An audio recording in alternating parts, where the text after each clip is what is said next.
할렐루야. 여러분 축복합니다. 옆에 분 이렇게 보시고 축복해 주세요. 예수님이 당신을 위해서 피를 흘리셨습니다. 예수님이 당신에게 모든 것을 다 주셨습니다. 여러분 믿으십니까? 예수님이 여러분에게 모든 것을 다 주셨습니다. 받으신 분 손 들어보세요. 진짜예요? 네. 예수님이 여러분에게 다 주셨습니다. 우리가 날마다 그걸 깨달아야 돼요. 우리가 자꾸 메말라지는 이유는요, 예수님이 우리에게 해주신 것들이 오래전 과거의 일이라고 생각하기 때문에 그렇습니다. 예전에 내가 예수 믿을 때 그때 그 은혜 받았어. 근데 그건 이제 오래전 과거의 일이고, 오늘은 어때요 여러분? 오늘 나에게 직면한 그 문제가 해결이 안 되면 나는 막 한숨을 쉬고 마치 예수님께 아무것도 받지 않은 자처럼 예수님께 내 문제를 가지고 막 따지고 그러죠. 근데 우리가 주님께 받은 것을 생각하면 우리가 무언가를 내 문제를 가지고 주님 앞에 따지는 것이 아니라 그 문제조차도 그 문제 가운데 하나님의 어떠한 뜻이 있을까를 바라보고 찾으려고 하는 어떤 그런 도구가 되는 것입니다. 여러분, 문제는 문제가 아니에요. 문제는 언제나 과정이고 도구입니다. 그 문제를 넘으면 거기에 하나님께서 우리에게 말씀하시는 것이 있다라는 것이죠. 우리는 이제 문제 속에 갇혀서 그것이 왜 하나님 이 문제 해결해 주세요 하고 거기에 온통 눈을 빼앗기는 그러한 이제 단계를 지나야 되겠습니다. 우리는 이제 어떠한 문제가 생기거나 일이 생겼을 때 그 문제를 묵상하는 것이 아니고 하나님께서 나에게 이 문제를 통해 무엇을 말씀하시는지 주님 내가 알기를 원합니다 라는 어떤 그러한 하나님께서 원하시는 그런 기도를 할 수 있는 그런 사람이 되어야겠습니다. 여러분, 주님께서 우리에게 하나님의 뜻을 알게 해주시려고 하시죠. 근데 우리는 잘 알아듣지 못하고 깨닫지 못할 때가 많이 있어요. 그러니까 하나님께서 어떻게 해요? 어떤 상황들을 우리에게 허락하시고요, 그 상황을 통해서 우리로 하여금 하나님께 집중하게 만드시죠. 그래서 그 상황, 그 문제로 인해서, 그 어떤 사건으로 인해서 하나님 앞에 집중하게 하고 그 문제를 가지고 주님 앞에 묻게 하시죠. 근데 사실은 하나님께서는 우리와 눈 맞추기를 원하셔서 우리를 주님의 뜻이 무엇인지를 한 단계 더 알게 하는, 그래서 그 다음 단계로 가게 하시기 위해서 그런 어떤 여러 가지 일과 문제와 사건들을 사용하신다는 것입니다. 근데 우리는 자꾸 우리 틀 안에다가 주님을 맞추려고 하죠.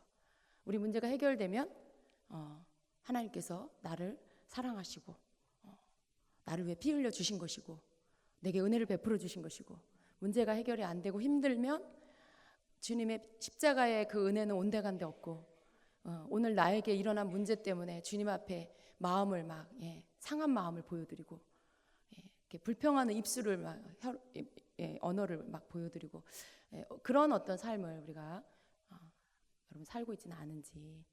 근데 우리 오늘 다시 한번 또 깨달아야 됩니다. 주님께서 우리를 위해서 십자가에 피 흘려주시고요, 그리고 성령을 보내주셨어요. 부활하시고 승천하시고 그리고 성령을 우리에게 보내주셨습니다. 그 성령님께서 여러분과 함께 계십니다. 그분은 우리를 위해서 오신 분이에요. 그분은 우리를 돕기 위해서 오셨고 우리를 붙잡아주기 위해서 오셨죠. 우리 혼자 살지 않고 우리가 모든 때에 예수님과 함께 살 수 있게 해주시기 위해서 오신 것이죠. 주님이 우리와 연합하기를 원하시고 우리가 주님 안에, 주님이 우리 안에 계시기를 원하십니다. 오직 예수님의 우리를 향하시 원하시는 것은 오직 그 한 가지예요, 여러분. 놀랍게도 그 한 가지예요. 내가 너희 안에, 너희가 내 안에, 내가 아버지 안에 그렇게 있기를 원한다라는 것이죠. 근데 우리가 주님 안에 있다라는 것이 늘 우리는 자꾸만 내 틀 안에서만 생각을 해요. 내가 주님 안에 있다라는 것은 성령과 함께 모든 때에 주님의 생각 안에서 주님이 원하시는 어떤 그 마음을 품고 모든 것을 바라보고 생각하는 것이죠. 그것을 점점 더 많이 50%, 60%, 70%, 80%, 90%, 100%가 되기까지 계속해서 내가 그것을 이루어 가려고 하는 어떤 그러한 애씀이 있어야 하는 것이죠. 그게 주님과 내가 하나 되고 주님이 내 안에 내가 주님 안에. 그리고 예수님 뭐라고 하셨어요? 내 말씀이 너희 안에 있으면 내 말씀이 너희 안에 있으면 그것이 너희가 나를 사랑하는 것이다. 내가 네 안에 네가 내 안에 있는 것이다 라는 거. 우리는 그냥 사랑해요가 아니라 말씀이 우리 안에 있을 때 그게 가능하다라고 말씀하고 있는 것이죠. 오늘 여러분 주님으로 충만하시기를 축복합니다. 오늘 여러분 안에 성령님이 충만하시기를 축복합니다. 허전한 상태, 공고한 상태를 잊지 말라고 하십니다. 주님 나 외로워요. 집사님 나 너무 외로워요. 외로운 상태로 있지 말라고 하십니다. 인간은 다 외로운 거야. 그건 세상 사람들이 하는 말이잖아요. 세상 사람들이 다 인생은 다 외로운 거야 그러면서 뭐해요? 쾌락을 찾고 사람을 찾고 막 그러죠. 근데 여러분 우리는 그러면 안 되는 거죠. 우리 믿는 자, 적어도 예수님께 생명을 부여받은 자는 뭐 인생은 다 외로운 거야 그게 아니라 예전에 외로웠지만 이제 주님 안에 있습니다. 그래서 나는 주님 안에서 외롭지 않습니다. 그렇게 고백해야 하는 것입니다. 믿음의 사람들과 더불어 함께 하시고요. 하나님 내게 베풀어 주신 은혜를 나누시고요. 또 내가 뭔가 약해 있을 때는 그 믿음의 사람을 통해서 공급 받으시고요. 서로에게 있는 성령을 통해서 교통하시고요. 이게 그리스도인들이 해야 할 교제입니다. 외로움이 아니라 여러분 서로가 성령 안에서 나눔으로 인해서 더 충만해지고 더 기뻐지는 것, 이것이 우리 주님께서 우리에게 주신 특권입니다. 그것을 우리가 누리는 자가 되어야겠습니다. 여러분 모두 그렇게 되시길 축복합니다. 여러분 가운데 아무도 외로운 자가 없기를 축복합니다. 혹시 조금 전까지 외로웠다 하더라도 지금 이 시간 여러분 안에 성령이 충만함을 믿으십시오. 우리 안에 예배 가운데 오신 주님께서 여러분 위에 충만히 임하고 계십니다. 여러분 안에 계시고 여러분 옆에 계시고 여러분 앞에 계시고 주님께서 여러분을 둘러서 진쳐주고 계심을 믿으십시오. 아멘. 오늘 말씀 보겠습니다. 야고보서 우리 3장 13절부터 18절까지의 말씀 같이 보겠습니다.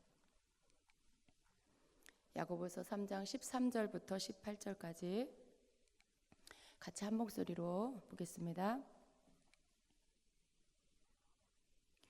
자, 너희 중에 지혜와 총명이 있는 자가 누구냐? 그는 선행으로 말미암아 지혜의 온유함으로 그 행함을 보일지니라.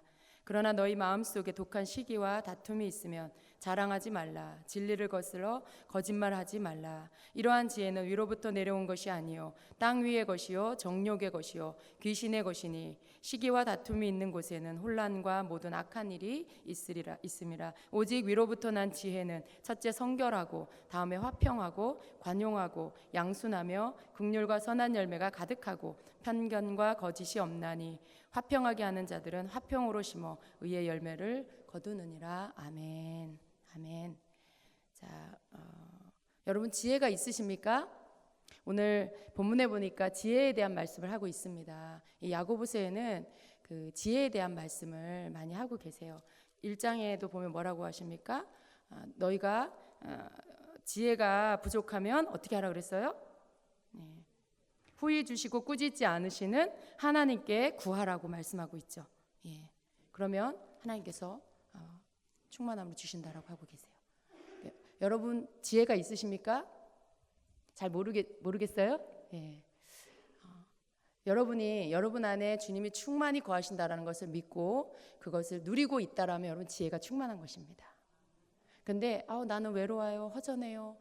만일 그렇게 말하고 있는 사람이 있다라면 그 사람은 지금 그 사람에게도 뭔가 지혜는 있어요. 그런데 하나님께로부터 위로부터 온 지혜가 아니고 여기서 오늘 본문에서 말씀하고 있는 땅으로부터 온 지혜가 있다라고 볼 수가 있는 것입니다. 사람은 다 생각이 있지요.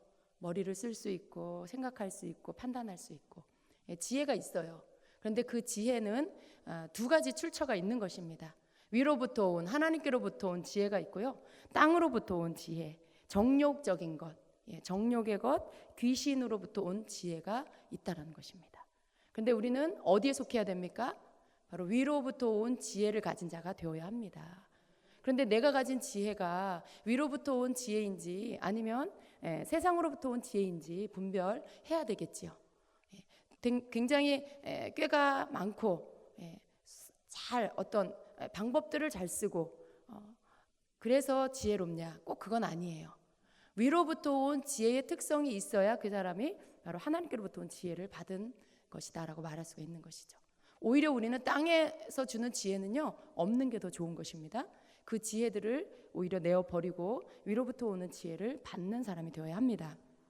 그래서 사람에게 있는 지혜 두 가지가 있는데 그 두 가지 가운데 우리 그 두 가지의 어떠한 것이 세상적인 지혜고 어떠한 것이 위로부터 온 지혜인가 그걸 좀 보려고 합니다. 그래서 먼저는 우리 본문의 순서대로 보면 땅으로부터 온 지혜가 있습니다.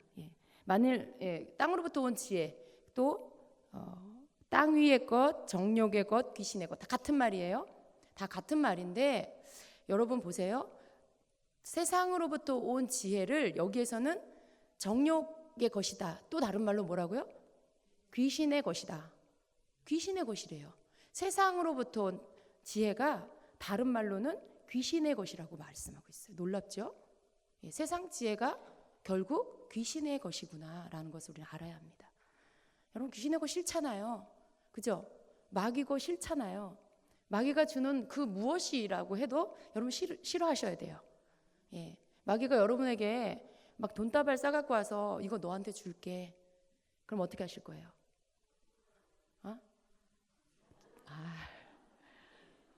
갈등하는 분이 계시는 것 같은데요. 돈만 받고 내어 쫓을 건가요?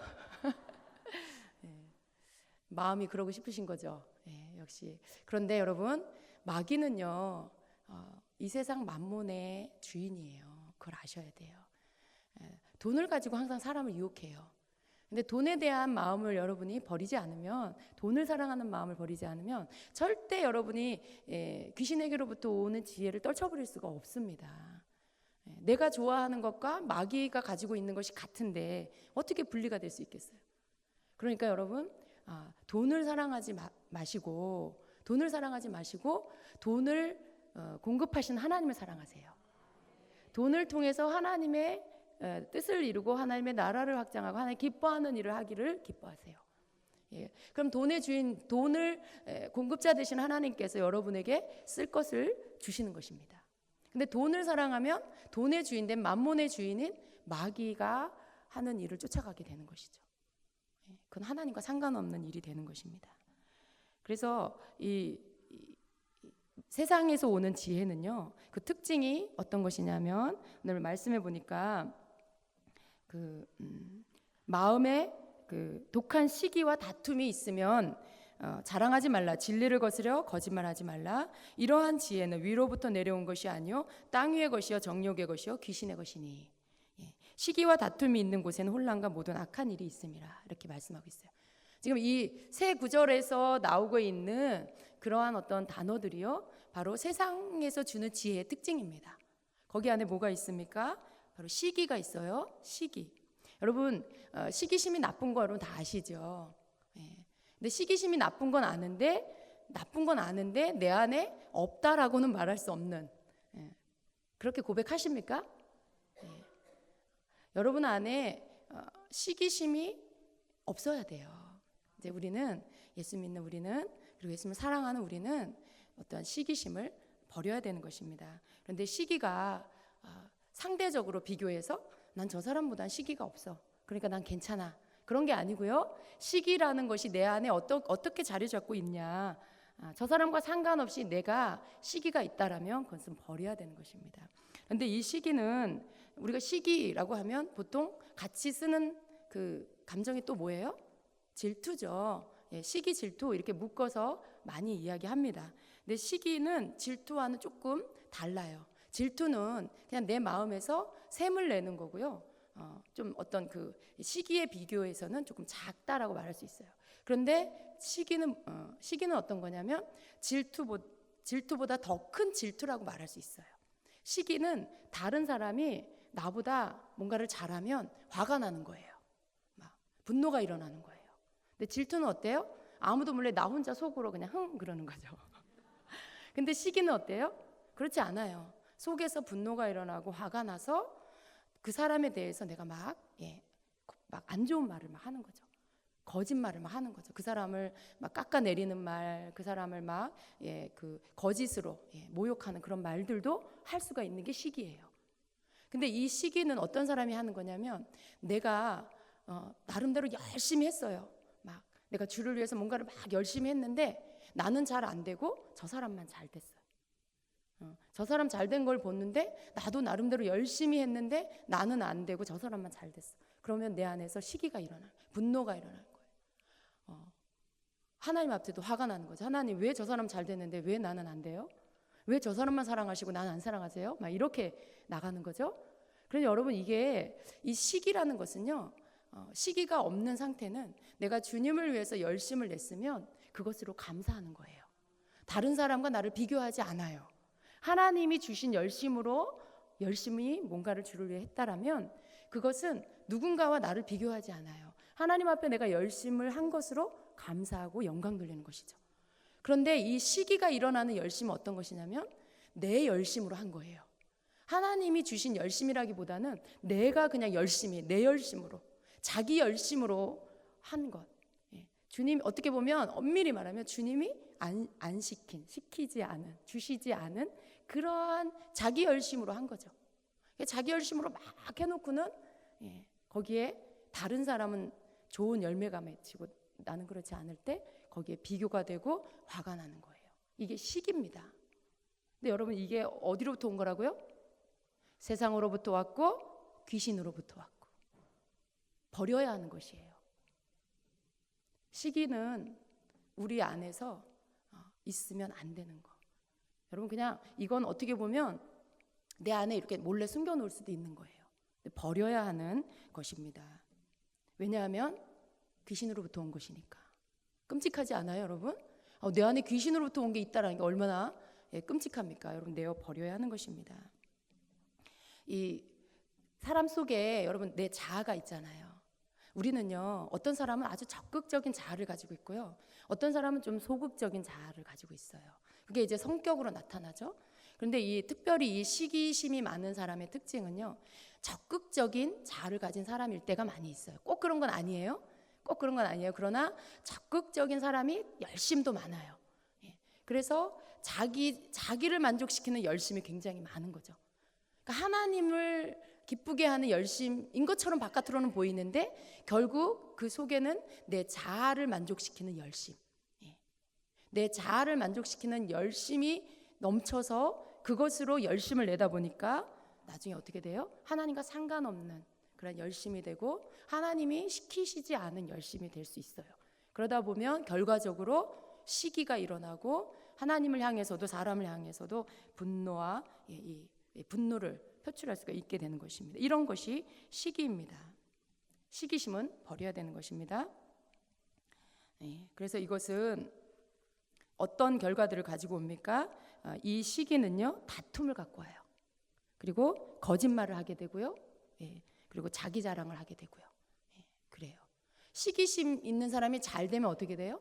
막 자기를 자랑하는 거죠. 시기심 있는 사람이 잘못되면 어떻게 해요? 막 거짓말을 해요. 거짓말을 해요.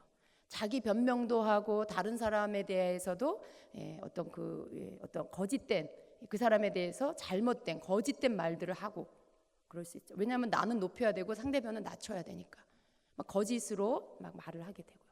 이런 어떤 시기심을 갖고 있으면 여러 가지 이런 것들이 나와서 결국은 혼란스러운 일들을 만들고요. 그리고 악한 일들의 열매를 맺게 되는 것입니다. 여러분 어떠세요? 여러분이 가는 곳에 다툼이 있고 혼란이 있다. 그러면 여러분 안에 지금 세상으로부터 온 지혜가 있는 것입니다. 여러분 속에 자꾸 예수님 얘기, 하나님 얘기, 성령이 내게 행하신 일보다 하나님이 행하신 그런 은혜 받은 일보다 다른 사람 말을 내가 많이 하고 있다. 다른 사람 말을 많이 하다 보면요. 우리는 항상 실수하게 돼 있어요.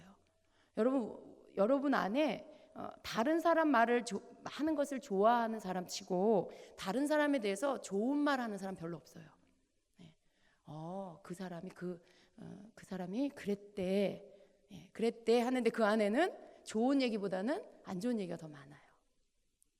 그러니까 내가 다른 사람 말하는 걸 좋아한다, 다른 사람에 대해서 이러쿵저러쿵 말하는 걸 좋아한다. 그럼 여러분 조심하셔야 돼요. 그 버릇부터 고쳐야 돼요. 그 습관부터 우리가 버려야 하는 것입니다. 물론 어떤 좋은 기도의 제목들을 나누고 위에서 같이 기도하고 이런 거 좋아요. 그런 건 좋아요. 그런데 또 이럴 수 있어요. 막 얘기하고 그 사람 위해서 우리 기도하자고 막 험담해 놓고는 우리가 어떻게 기도해야지, 이렇게 잘 분별하셔야 돼요. 여러분 입에서 뭐가 나오는지. 그렇게 하나님이 듣고 계신다라는 것을 여러분 꼭 기억하시고요. 우리가 하나님 앞에서 마음에 걸리는 걸 하지 않는 게 좋아요. 하나님 앞에서 내가 말을 하는데 이거는 주님이 안 기뻐하시는 건 내 양심이 알아. 근데 여러분 사실은 내 양심이 느낄 정도면 그런 말 안 해요. 그 감각이 살아있는 사람은요, 하나님이 안 기뻐하는 건 하지 않아요. 하나님이 안 기뻐하는 생각만 해도 성령이 근심하는 걸 느끼거든요. 성령이 슬퍼하는 걸 느낄 줄 아는 사람은요, 하나님 안 기뻐하는 거에 대한 생각조차 안 하려고 하죠. 그런 사람이 돼야 되고요. 근데 그걸 막 말을 하고 있다, 계속 말하고 있다, 이 사람은 지금 성령이 무엇을 슬퍼하는지 못 느끼는 사람이라고 봐야 되겠죠. 그런데 여러분 분명히 마음에 불편함이 있을 거예요. 그럴 때 그건 무슨 사인이에요? 하지 말아라 라는 말씀인 거죠. 나 이거 싫어한다. 성령께서 그러신 거 안에서, 얘야 나 이거 너가 지금 하고 있는 거 하지 마. 내가 마음이 아프고 나는 이런 거 싫어. 이렇게 말씀하시는 거예요. 그러면 얼른 여러분 알아차리고 멈춰야 되죠. 이렇게 어떤 주님이, 여러분 우리가 실수는 할 수 있지만 우리의 영적인 감각들이 살아서 우리가 혹 실수하거나 죄를 범하게 됐을 때 성령이 우리에게 이렇게 성령님이 느끼시는 것들을 느끼게 해주시면 얼른 거기서 딱 이렇게 멈추고 그리고 하지 말아야 하는, 그건 누가 해요? 여러분의 입을 누가 다물게 해요? 여러분이 다물어야 되는 거잖아요. 성령님이 여러분의 입을 이렇게 멈추게 하실 수 없잖아요. 우리의 입을 우리가 이렇게 성령님이 주시는 감각을 따라서 멈추고 실수를 계속하는 게 아니고 멈출 수 있는 그런 사람이 되어야 하는 것입니다. 그래서 이렇게 어떤 세상적이고 정욕적이고 마귀적인 이러한 지혜는요, 시기와 그리고 다툼과 그리고 거짓말이 있어요. 그래서 혼란스러움을 가져오고 악한 일을 만든다라는 특징이 있습니다. 여러분에게서는 이런 일들이 없기를 축복합니다. 이런 어떤 세상이 가져다주는 지혜, 마귀가 가져다주는 그런 지혜가 있는 사람이 되지 마시기를 축복합니다. 우리가 지혜가 충만한 게 좋아요. 그런데 하나님이 주신 지혜로 충만해야죠. 세상이 가져다주는 지혜는 비워내고 주님이 주시는 것으로만 충만해야겠습니다. 그러면 우리가 위로부터 오는 지혜는 어떤 것이냐? 그 위로부터 오는 지혜의 첫 번째는 바로 성결입니다. 오직 위로부터 난 지혜는 첫째 성결하고 다음에 화평하고 관용하고 양순하며 긍휼과 선한 열매가 가득하고 편견과 거짓이 없나니 화평하게 하는 자들은 화평으로 쉬며 의의 열매를 거두느니라 말씀하고 있어요.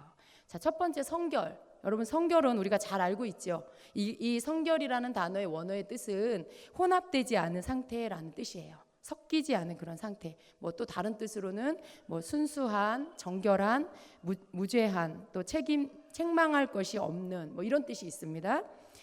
그래서 이 하나님께로부터 온 지혜의 이 첫 번째 이 특징, 성결하다, 혼합되지 않았다, 순수하다. 여러분 제가 쓰는 이 단어들에 여러분이 해당되는지 보시라는 거예요. 순수하다. 또 여러분이 해당되면 웃어주세요. 정결하다, 무죄하다, 책망할 것이 없다. 주여가 터져 나옵니까? 네, 우리 모두가 이렇게 되기를 원합니다. 우리는 아직 이렇게 되지 않았어요, 그죠? 그렇지만 주님 제가 이렇게 되기를 원합니다. 이 성결함이 제게 있기를 원합니다. 라고 해야 되는 것입니다. 그래서 이 위로부터 온 지혜의 특징이 이런 거예요. 혼합되지 않은 상태라는 건 참 너무나 좋은 것이죠. 성경에 보면 야고보서에도 1장 8절에 보면 이 말씀이 있어요. 두 마음을 품은 사람은 자기의 모든 길에서 안정이 없느니라. 뭐 정한 마음이 없느니라 이렇게 되는데 킹제임스 성경에는 자기의 모든 길에서 안정이 없느니라라고 해요. 그러니까 마음이 두 가지가 있으면 이것도 불안하고 저것도 불안한, 그게 어떤 상태예요? 갈등이 있는 그런 상태죠. 갈등이 있는 상태. 근데 뭔가 갈등이 있고 갈팡질팡하는 마음이 있으면요, 여러분, 기도도 응답이 안 되고요, 하는 일도 성공할 수가 없어요. 한 가지 마음이어야 돼요. 한 가지 생각이어야 돼요. 믿음의 생각, 믿음의 마음으로 하나님 앞에 여러분이 뭔가 성령이 주시는 소원이 생겼다라면 그것을 가지고 주님이 이루시기를 거기에다 마음을 온전히 두고 기도하셔야 되는 것이죠. 이게 좋았다가 내일은 저게 좋았다가, 오늘은 이거 구했다가 내일은 저거 구했다가, 그러면서 또 집에 가서 이게 될까 이렇게 의심하고 이러면 아무것도 되지 않는다는 것이에요. 두 마음은 섞인 마음이죠. 혼합된 마음. 근데 이것은 성결한 게 아니에요.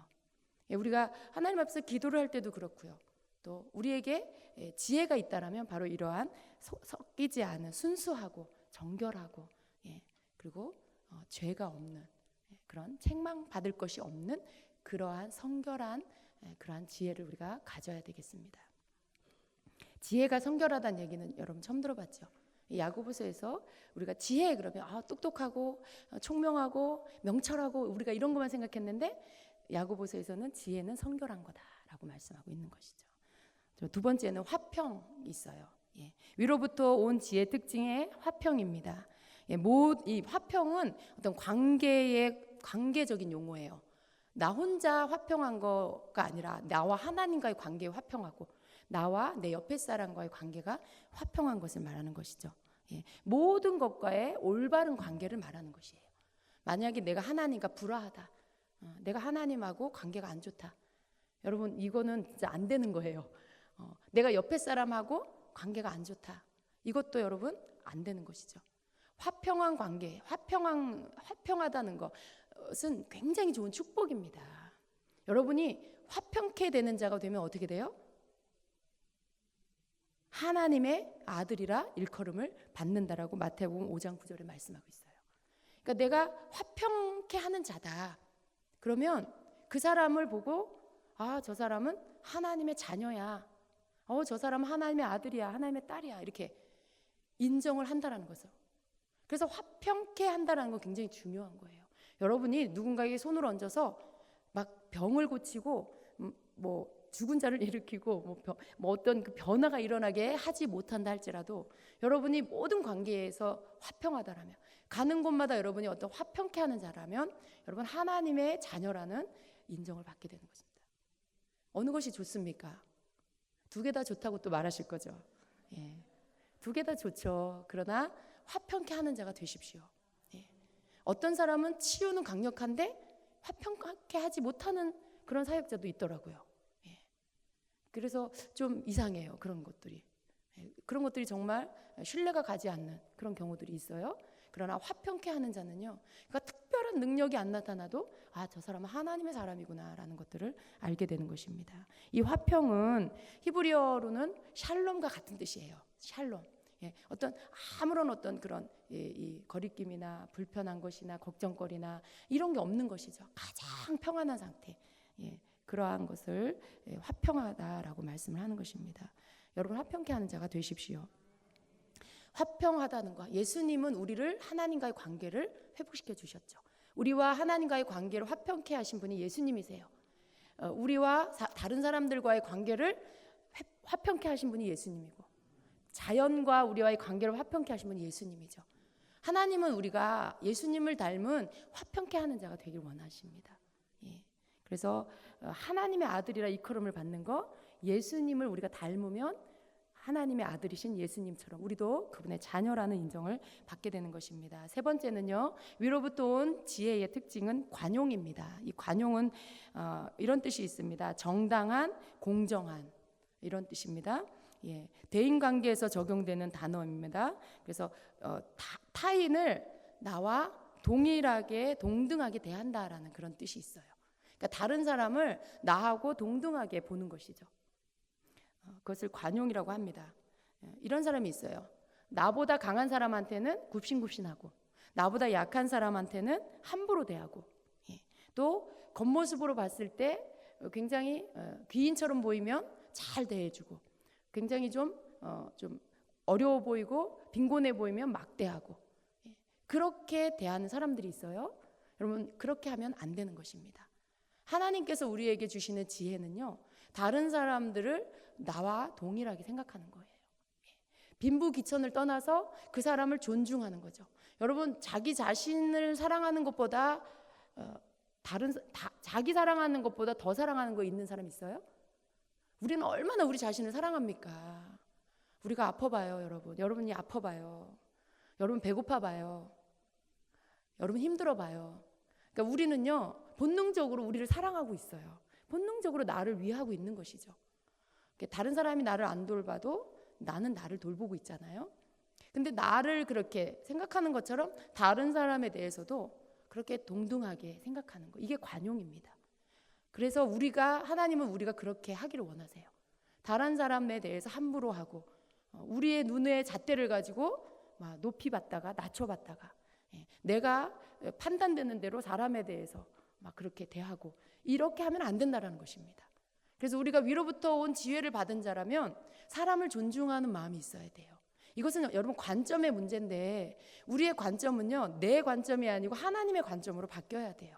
하나님께서 보시는 것처럼 나도 그 사람을 보고 하나님께서 그 사람에 대해서 생각하시는 것처럼 나도 그렇게 생각해야 됩니다. 이게 하루아침에 되진 않아요. 그러나 우리는 그걸 목표로 하고 우리의 관점을 계속해서 바꿔 나가야 됩니다. 내가 생각하는 그런 옳은 사람, 옳은 거, 거기에 맞는 사람, 내가 좋아하는 사람 스타일, 그런 사람만 좋아하고 아닌 사람은 나누고. 여러분 이게 우리는요 예수 그리스도 안에서 이렇게 분리시키고 분열시키는 건 다 나쁜 거예요. 그게 무엇이 되었든 그건 하나님께로부터 온 게 아닙니다. 끼리끼리, 마음 맞는 사람끼리, 우리 봉사팀끼리, 이거 아니에요 여러분. 너무 끼리끼리 이렇게 같은 셀끼리, 여러분 이것도 조심해야 돼요. 셀도 교회 안에 있고요. 교회는 하나님 안에, 예수 그리스도 안에 있는 거고요. 우리 안에 다 하나인 거죠. 하나님께서 원하시는 건 어떤 자꾸 이렇게 뭔가 이렇게 자꾸 틀을 만들고 그룹을 만들어서 끼리끼리 되는 걸 원하시는 게 아니고요. 서로 함께 일하기 위해서 그룹은 필요해요. 그러나 모두가 서로 하나로 존중하면서 서로 섬기면서 사랑하기를 원하죠. 그래서 내 세론도 중요하고 다른 세론도 중요해요. 우리 봉사팀도 중요하고 다른 봉사팀원들도 중요해요.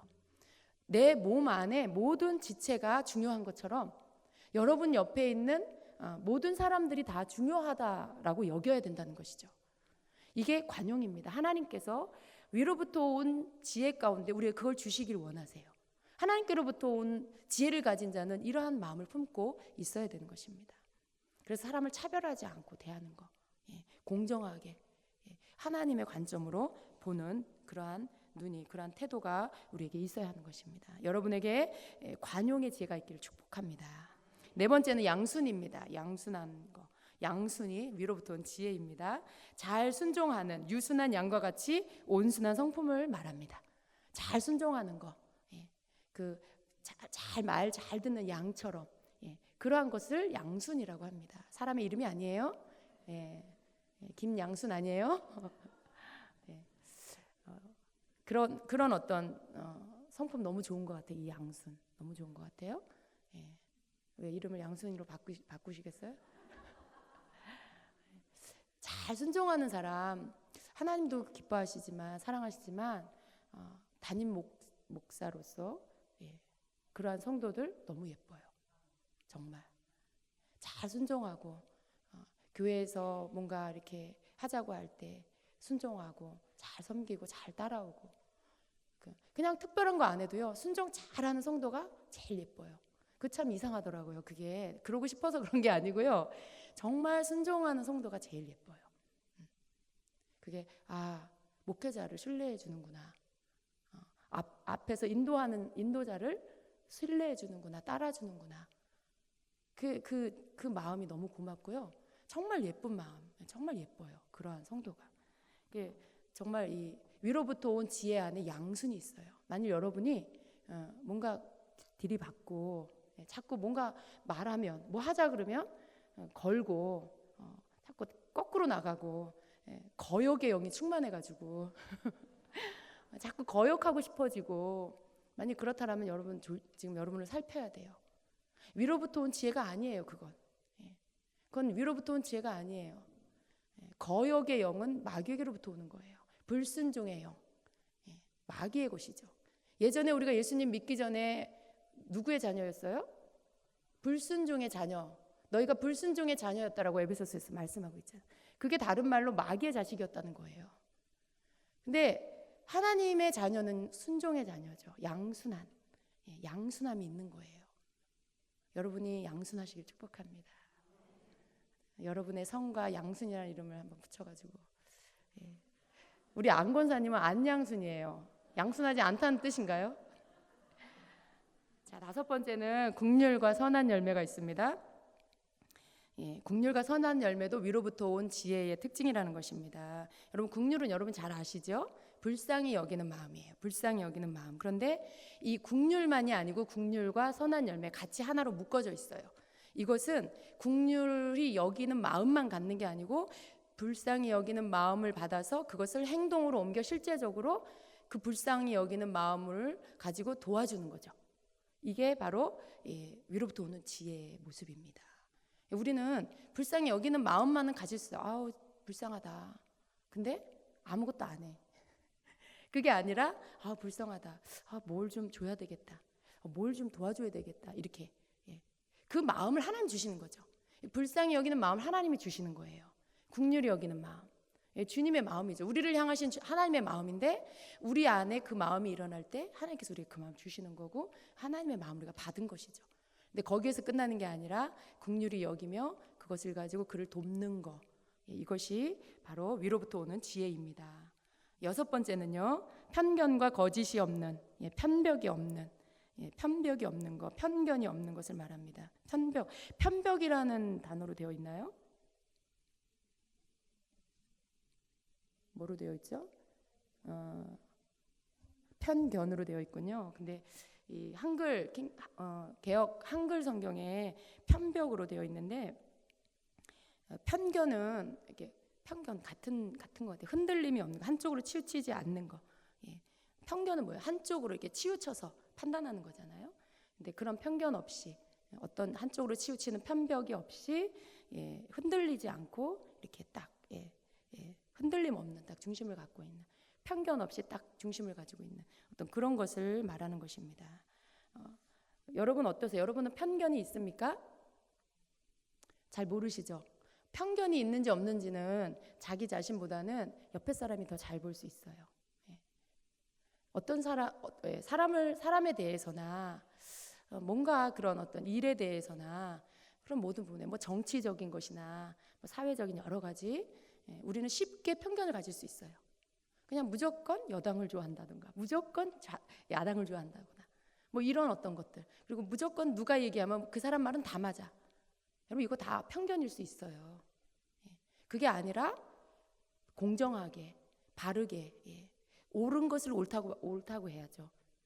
그 사람이니까 옳은 게 아니라 옳은 말을 해야 옳은 거고요. 그런 것이죠. 그런 어떤 편견이 없어야 된다는 것이죠. 편견을 버리시기 바랍니다. 편견도 굉장히 인간적인 거예요. 세상적인 거예요.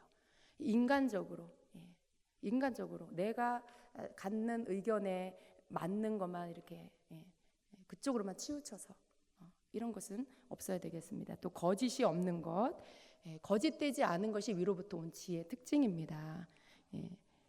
세상적인 지혜는요, 편벽되기 때문에 그것을 감추려고 거짓을 막 동원해요. 왜냐하면 그것을 옳게 만들어야 하기 때문에 막 거짓된 것들을 막 동원하죠. 그러나 위로부터 나온 지혜는요, 참되기 때문에 어떤 것들을 포장할 필요가 없어요. 막 거짓으로 꾸밀 필요도 없고 변명이 필요한 것도 아니고 합리화가 필요한 것도 아니에요. 그래서 위로부터 온 것은 그냥 그대로 아주 거짓이 없는 정직하고 뭔가 포장할 필요가 없는 것입니다. 여러분 우리가 정직하면요 굉장히 편해요. 굉장히 편한 거예요. 근데 거짓되면 어때요? 거짓을 감추기 위해서 또 거짓을 붙여야 되고요. 또 거짓을 또 붙여야 되고요. 그러다 보면 우리 안에 진실함이나 정직함이 다 없어지죠. 하나님의 사람의 특징 중에 가장 강해야 하는 것 중에 하나가 바로 정직입니다. 투명해야 되는 것이죠. 투명해야 되는 거. 자꾸 이렇게 나를 감춰서 스스로 나를 이렇게 막 감춰서 괜찮은 사람으로 보이려고 하는 거. 진짜는 그렇지 않은데 내가 생각하는 어떤 사람으로 보이려고 하고, 내가 생각하는 어떤 그런 가정으로 보이려고 하고, 그러다 보면 어떻게 없는 말이 막 만들어지고 그렇게 되죠. 하나님이 원하시는 건 그냥 있는 그대로, 그냥 정직하게, 그렇게 하기를 원하세요. 하나님 앞에서나 사람 앞에서나 정직하기를 원하십니다. 그래서 우리는 이런 습관을 가져야 해요. 되도록이면 여러분, 우리 입술에 조그마한 거짓말도 하지 않아야 돼요. 뭐 선의의 거짓말은 괜찮다? 누가 그래요? 누가 그랬어요? 그 사람은 자기가 자기 복음에서 만들어낸 말이에요. 성경에 그런 말 없습니다. 주님이 우리에게 거짓말을 해도 된다라고 하신 적은 없어요. 그러니까 거짓말을 해야 될 피치 못할 그런 상황이다. 그럼 말을 하지 마세요. 거짓말을 해야 될 상황이면 차라리 말을 안 하는 게 나아요. 그러면 적어도 거짓말은 안 하잖아요. 이게 우리가 어떤 상황에 그런 상황들이 있을 수 있지만 거짓말을 하지 않으려고 해야 되는 것이죠. 자기도 속이고 하나님도 속이고 사람도 속이고. 근데 이게 우리 입술의 습관이 되면 이게 거짓이라는 것에 대한 감각이 둔해지고요. 거짓말이라는 건 아무렇지도 않게 행해지게 되는 것들이 돼요. 거짓은 버려야 됩니다. 정직한 것, 이것이 하나님께로부터 온 지혜인 것입니다. 그리고 마지막으로 위로부터 난 지혜의 이제 결과가 바로 화평과 의의 열매다라고 말씀해요. 화평과 의의 열매. 땅으로부터 난 지혜의 열매는 아까 결과가 어땠어요? 요란과 모든 악한 일이다. 혼란스러움과 모든 악한 일이다라고 했고요. 그 요란하고 혼란스럽고 악한 일로 결과가 맺어지는 이유는 바로 내 자신을 위하기 때문에 그런 거예요. 세상 지혜는요, 언제나 나를 위해요. 나를 세우고 나를 좀 높이고 나를 좀 괜찮은 사람으로 보이고 이렇게 하려는 그런 목적이 있기 때문에, 그래서 결과적으로는 항상 거기에 혼란스러움이 있고 다툼이 있고 여러 가지 악한 열매가 맺혀집니다. 그러나 위로부터 난 지혜는 나를 위하는 게 아니에요. 하나님을 위하는 것이에요. 하나님의 뜻에 순복하게 되어 있어요. 그래서 언제나 내가 아니라 하나님을 위하고 또 다른 사람을 생각하는 그런 특징이 있습니다. 그래서 여기 안에는 화평이 있는 것이죠. 여러분, 내가 다른 사람을 위해서 뭔가를 말하고 생각하고 행동해 보세요. 절대 거긴 다툼이 있을 수가 없어요. 그건 옆 사람이 다 알게 돼 있어요. 내가 다른 사람을 위해서 뭔가 말을 한다, 행동을 한다. 그러면 그 사람이 그걸 알죠. 이 사람이 나를 생각해 주는구나. 이 사람이 나를 배려해 주는구나. 그건 여러분 전달되게 돼 있어요. 그랬을 때 상대편은요, 그 사람에 대한 굉장한 고마움과 사랑을 느끼게 되죠. 그러면 그 받은 사람도 동일한 마음이 흘러가게 돼 있어요. 내가 받은 배려와 사랑을 나도 베풀어야지 라고 하죠. 그래서 화평은 위로부터 온 지혜의 모든 그 결과예요. 열매가 맺혀지게 하는 결과라는 것입니다. 화평을 통해서 하나님의 뜻을 이루는, 하나님의 의를 이루는 열매를 맺게 되는 것입니다. 여러분의 삶을 한번 돌아보시길 바랍니다. 여러분은 그 세상으로부터 오는 마귀적이고 정욕적이고 세상적인 그런 지혜 안에서 나타나지는 열매가 더 많습니까? 아니면 위로부터 오는 지혜의 열매가 더 많습니까? 의의 열매들을 많이 맺고 있습니까? 아니면 악한 열매를 맺고 있습니까? 우리가 악하다라고 말하면 뭐 도둑질하고 싸우고 뭐 남에게 해를 끼치고 뭐 이런 어떤 그런 어떤 큰 죄에 관계된 것만 악한 일이다라고 생각할 수 있어요. 그런데 아니에요. 오늘 주님의 말씀 안에는 내 안에 시기심만 일어나도 악하다고 말하고 계시는 거죠. 내 속에 분노가 일어나고 다른 사람을 미워하는 것들이 일어나도 그건 악한 거죠. 거짓말하는 거 악한 거라고 말씀하고 있어요. 다투는 거 악한 거라고 말씀하고 있죠. 근데 여러분의 삶 안에 그런 것들이 있다라면 우리는 지금 악한 열매를 맺고 있는 거예요. 여러분, 그것은 어떻게 해야 됩니까? 버려야 되는 것이죠. 주여, 나에게 위로부터 오는 지혜로 채워주시옵소서. 주여, 내가 세상으로부터 마귀적인 어떤 그런 지혜가 아니라 위로부터 하나님께로부터 오는 지혜로 충만한 자가 되게 하여 주시옵소서라고 기도해야 하는 것이죠. 하나님의 말씀은요, 나를 비춰주십니다.